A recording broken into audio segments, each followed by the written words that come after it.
अस्सलाम वालेकुम दोस्तों। आज एक ऐसा सवाल उठाते हैं जो हर इंसान को सोचे बिना चैन नहीं लेना चाहिए। कौमें क्यों उभरती हैं और क्यों तबाह हो जाती हैं? सोचो, एक वक्त था मिस्र की कौम दुनिया की सबसे बड़ी तहजीब थी। रोम के बारे में कहा जाता है कि सूरज उनकी सल्तनत में कभी गरूब नहीं होता था। मंगोल्स इतने ताकतवर थे कि उनकी घोड़ों की ताप से ज़मीन लरजती थी। और फिर मुस्लिम वर्ल्ड, जो एक वक्त में दुनिया की रोशनी था, साइंस, नॉलेज और अदल का मरकज़ था। आज इन सब कौमों का नाम सिर्फ तारीख के पेजेस और म्यूज़ियम तक सीमित गया है। सवाल ये है, उनका जवाल किसने लिखा? सिर्फ दुश्मन या उनकी अपनी खुदगर्जी, गफलत और गलतियाँ? और सबसे बड़ा सवाल, क्या हम भी उन्हीं रास्तों पर चल रहे हैं? इस वीडियो में हम हिस्ट्री, साइकोलॉजी और इस्लाम की रोशनी में एक्सप्लोर करेंगे वो यूनिवर्सल रूल्स जो कौमों को उठाते और गिरा देते हैं। नंबर 1 पे आता है दोस्तों, मिस्र यानी इजिप्ट। हज़ारों साल पहले मिस्र के नाम सुनकर लोग हैरान हो जाते थे। पिरामिड्स, उनकी साइंस, उनका आर्किटेक्चर दुनिया के लिए एक मोज़ा। लेकिन धीरे धीरे हुक्मरानों ने जुल्म को अपना शौक बना लिया। आवाम के हकूक़ ख़त्म कर दिए गए। जब लीडरशिप सिर्फ अपने लिए और इंसानियत की अहमियत ना रहे तो कौम अंदर से गिर जाती है।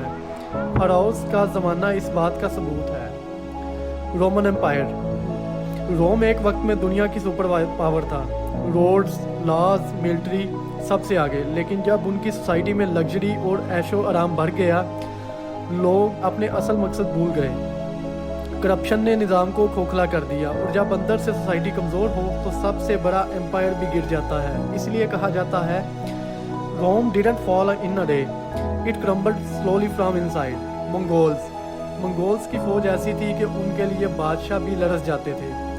उन्होंने चाइना से लेकर मिडल ईस्ट तक दुनिया को हिला दिया। लेकिन जब उनके अंदर एकता ख़त्म हुई और पावर के लिए आपस में लड़ने लगे तो उनका एम्पायर बिखर गया। यहाँ हमेशा का रूल है, जब कौम एक दूसरे के खिलाफ खड़ी हो तो दुनिया की कोई ताकत उसे बचा नहीं सकती। मुस्लिम गोल्डन एज, सबसे बढ़कर हमारी अपनी तारीख एक मिसाल है। बगदाद, कोर्डोबा और स्पेन, जहाँ यूनिवर्सिटीज़, लाइब्रेरीज़ और इल्म का दरिया बह रहा था। मुस्लिम साइंटिस्ट एस्ट्रोनॉमी, मेडिसन और फिलॉसफी में सबसे आगे थे। लेकिन जब हमने इल्म को छोड़ दिया, सिर्फ तारीख और इख्तलाफात में खो गए और हुक्मरान लग्जरी में डूब गए तो वो रोशनी बुझ गई। और जहां हम दुनिया को लीड करते थे, वहां आज हम डिवीजन और चुआस में हैं। सोशल और साइकोलॉजिकल फैक्टर्स। हर कौम के उठान और गिरावट के पीछे कौन से साइकोलॉजी और सोशल रूल्स होते हैं? देखो, नंबर 1 पे आता है कंफर्ट जोन। जब कौम स्ट्रगल और मेहनत छोड़कर सिर्फ कंफर्ट चाहने लगे, रोम और मुस्लिम दोनों इसका शिकार हुए। Corruption and injustice. जब इंसाफ सिर्फ नाम का रहे और जुल्म आम हो तो कौम अल्लाह की पकड़ का शिकार होती है। इल्म से दूरी। जब इल्म और नॉलेज की रोशनी को इग्नोर कर दिया जाए और जहालत को अपनाया जाए। Leadership crisis. जब लीडर सिर्फ अपनी कुर्सी बचाने में लग जाएं और आवाम का ख्याल ना रखें। यूनिटी का टूटना। जब कौम आपस में लड़ाइयों में उलझ जाए तो दुश्मन को कुछ करने की जरूरत ही नहीं रहती। आज की दुनिया में भी वही पैटर्न दिख रहा है।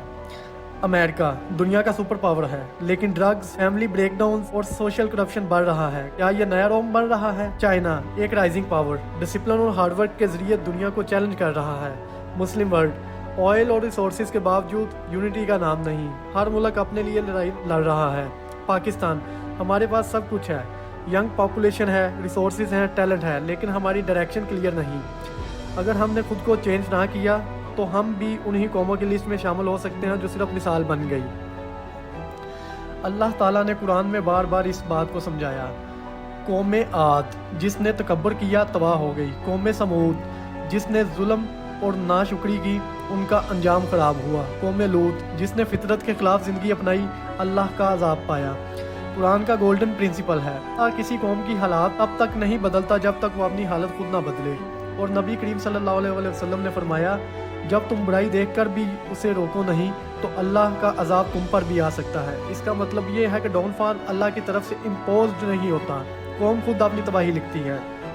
तो दोस्तों, सवाल ये है, हम क्या सीख सकते हैं? हर कौम तब उभरती है जब इंसाफ और अदल की बुनियाद बनती है, नॉलेज और इल्म को प्रायोरिटी दी जाती है, लीडर्स ईमानदार और सिंसियर होते हैं, अवाम डिसिप्लिन और मेहनती होती है।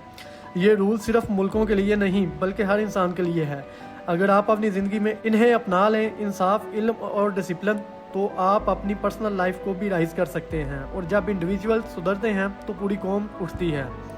دوستو، تاریخ صرف گزر چکی کہانی نہیں، یہ ایک آئینہ ہے۔ جو گزر گیا وہ ہمارا مستقبل بھی ہو سکتا ہے اگر ہم نے اس سے سبق نہ سیکھا۔